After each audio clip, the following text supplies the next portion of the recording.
It's a creation of one man called Wike, who thinks that he can continue to pollute the political space by showing gangarism, animism, and hooliganism and charlatanism.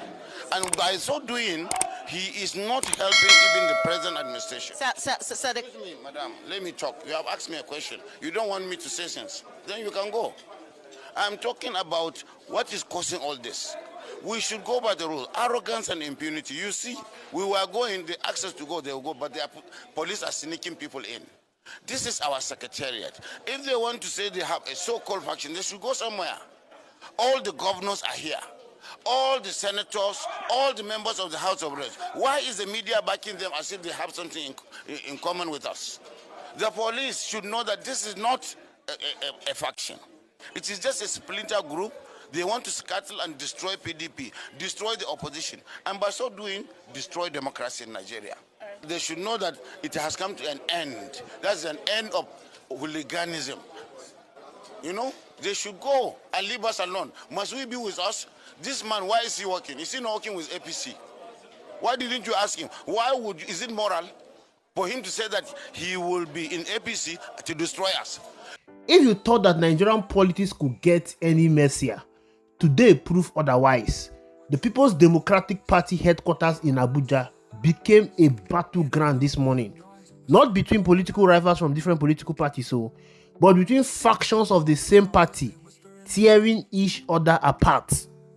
And when you see the fighting, you would think they are fighting because of the love of Nigeria or because of the love of the people. No, it is because of their own selfish political interests. In the middle of all of this is Nyesom Wike, the former Rivers State governor and the current minister of the Federal Capital Territory, leading his supporters in what can only be described as a desperate attempt to storm the party secretariat he once called home. But here is the twist. Wike and his supporters are no longer members of the PDP. They have been expelled, yet they were there, trying to force their way into a house that had already shown them the door. Let's be clear about what just happened here. Nyesom Wike haven't been officially expelled from the PDP for anti-party activities, most notably his decision to remain in President Tinubu's cabinet as FCT minister, while supposedly being an opposition party member, show up at the party headquarters with his loyalists as if nothing had changed. Think about that for a moment. You get fired from your job, but you show up the next day, acting like you still work there, trying to get into the office, disrupting everyone else's work. That's essentially what we witnessed today. Wike's playbook was obvious: create chaos, cause confusion, and hope that in the disorder, somehow, he could wrestle back some form of relevance in the party that has moved on without him. It is the political equivalent of a tantrum. If I can't have it, nobody can. Before we go further, let me make this passionate appeal. Look at this analytics from YouTube. It shows that 96% of those that watch this channel have not subscribed. When you hit the subscribe button and like this video, you are not just supporting me, you are telling YouTube this content matters. The algorithm listens to subscribers and likes. It pushes our videos further. It helps us reach more Nigerians who need the truth. So if this video informed you, angered you, or make you think, please subscribe, turn on the notification bell, and hit the like button right now. But here is where the story gets interesting. Standing between Wike's faction and the party secretariat were two governors who weren't having any of it. Bauchi State Governor Bala Mohammed and Oyo State Governor Seyi Makinde. These men literally form a human barricade. Can you imagine? State governors, men with security details and busy schedules, standing at the gate of their party headquarters to physically prevent expelled members from causing havoc. That's how serious things got. Bala Mohammed and Seyi Makinde didn't just send statements or make phone calls. They showed up, they stood their ground, they looked Wike and his people in the eye and said, "Not today, not on our watch." For hours, the standoff continued. Wike's faction pushed, shouted, made threats. The governors held firm. It was a test of wills, and thankfully, sanity prevailed. Eventually, the newly elected chairman of the party was able to gain entrance into the secretariat, past the chaos, past the noise, and into the building where the real work of rebuilding the party could continue. Let's call this what it is. We are watching a political dinosaur extinction in real time. Wike, once a powerful force in Nigerian politics, the man who bankrolled campaigns and made kingmakers tremble, is now reduced to staging protests at a party headquarters he no longer belongs to. This is what political irrelevance looks like when someone refuses to accept it gracefully. Think about Wike's journey over the past few years. He fought against his own party's presidential candidate in 2023, worked against PDP interests, and then accepted a ministerial position in the APC government. Every step of that journey was a step away from political relevance within the opposition space. And now, he's fighting like a cornered animal, lashing out, creating chaos, and hoping that somehow the disorder will translate to power. But it won't. You can't force your way into relevance. You can't create chaos and expect people to respect you. The imagery today was telling. An expelled member trying to break into his former party's headquarters, while actual party members work to keep him out. That's not strength. That's desperation. That's a dying horse using his last energy to kick at shadows.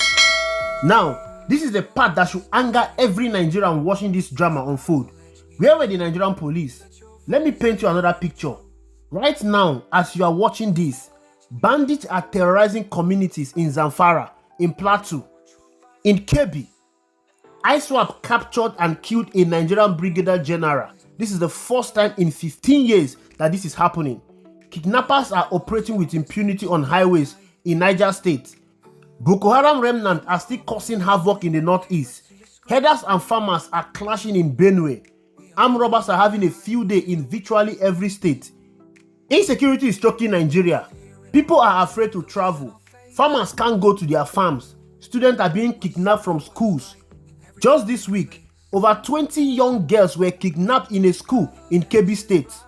This is the reality of Nigeria in 2025.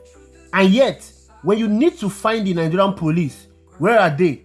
At the PDP Secretariat, deployed in significant numbers, not to maintain order and peace, but seemingly to facilitate or at least witness political chaos. Think about the absurdity.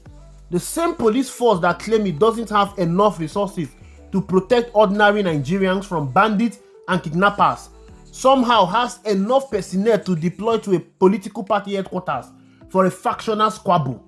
The police presence today wasn't about maintaining law and order. If it were, the expelled faction would have been dispersed the moment they tried to force their way into private property. Instead, the police stood by, watched the chaos unfold, and did little or nothing to prevent it. They rather even helped the expelled member to gain entrance into the party secretariat. This is selective law enforcement at its worst. This is a police force more interested in political patronage than public protection. This is why Nigerians have lost faith in the system.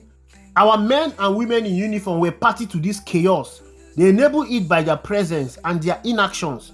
Why villages burn and highways becomes death traps. The police are busy babysitting political thuggery in Abuja. But let us look at the bigger picture here. What we witnessed today at the PDP headquarters isn't just about Wike's wounded ego or a desperate attempt to remain relevant. This is a part of a larger, more sinister strategy. The 2027 general election is less than 2 years away. And what's the best way to ensure electoral victory? Simple. Make sure your opposition is too weak, too divided, and too chaotic to mount any serious challenge. The PDP, for all its faults, remains Nigeria's main opposition party. Labour Party that could have taken over from the PDP is nowhere to be found. It is the only party with a nationwide structure and experience to potentially challenge the ruling APC. That makes it a target. And what better way to destroy an opposition party than from within? You don't need to ban them or arrest their leaders. You just need to create so much internal chaos that they can't function. You need to ensure they are fighting themselves instead of fighting you. This is the playbook we have seen before in other countries. Divide the opposition, fund factional leaders, create crisis after crisis, ensure that every time the opposition should be holding the government accountable, they are instead fighting internal wars. A brigadier general was just killed yesterday. The opposition should have used this as an opportunity to mount pressure on Bala Mohammed Tinubu and expose the ills of insecurity in our society. But they are not doing that. They are busy fighting each other. The same insecurity under Goodluck Ebele Jonathan that APC used propaganda to amplify and rode into power is the same insecurity that is even worse today, that this same opposition is watching and doing nothing about. Today, chaos at the PDP headquarters fit perfectly into this pattern. While the ruling party is consolidating, strategizing, and preparing for 2027, the main opposition is literally fighting at the gate of its own headquarters. Who benefits from this? Certainly not the Nigerian people, who need a strong opposition to keep the government in check. The only beneficiary of PDP chaos is the ruling All Progressive Congress, APC. And this brings us to the uncomfortable truth about Nyesom Wike's role in all of this. Whether internally or not, Wike has become a weapon of opposition destabilization. Let's track his move. He fought against his party presidential candidate in 2023. He worked to ensure PDP didn't win key states. He accepted a position in the APC government. He refused to resign from PDP, creating constitutional confusion. He maintained a faction within PDP, dividing the party. Even after expulsion, he's creating chaos at party headquarters. If you were designing a strategy to destroy an opposition party from within, you couldn't do better than what Wike has accomplished. Whether by design or by coincidence, Wike's actions over the past 2 years have weakened the main opposition party at a critical time. He's created division where there should be unity. He has caused crisis where there should be strategy. He has ensured that PDP members spent their time fighting each other instead of fighting the ruling All Progressive Congress. And if you are in the APC, watching all this unfold, you are probably smiling because Wike has done more damage to the PDP than any APC campaign could have achieved.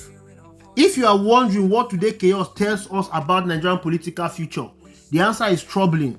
An opposition party that spent 2025 fighting itself cannot be ready to challenge the government in 2027. A party whose headquarters becomes a battlefield cannot organize a grassroots mobilization needed to win elections. A party that's expelling members and fighting factions cannot present itself as a credible alternative to voters. And this is exactly what those who want to maintain the status quo are counting on. By 2027, if this trajectory continues, Nigerians will be faced with a choice between a ruling party they are dissatisfied with and an opposition so chaotic that voting for them seems like jumping from frying pan to fire. This isn't democracy. This is a democratic theater. All the forms and procedure of democracy without its substance. I am Avalanche Media. I bring you the truth like an avalanche. Fast, heavy, and unstoppable. Stay informed, stay vigilant, stay ready. Thank you for watching. I will see you in the next video. Please, do not forget to subscribe, like, comment, and share this video.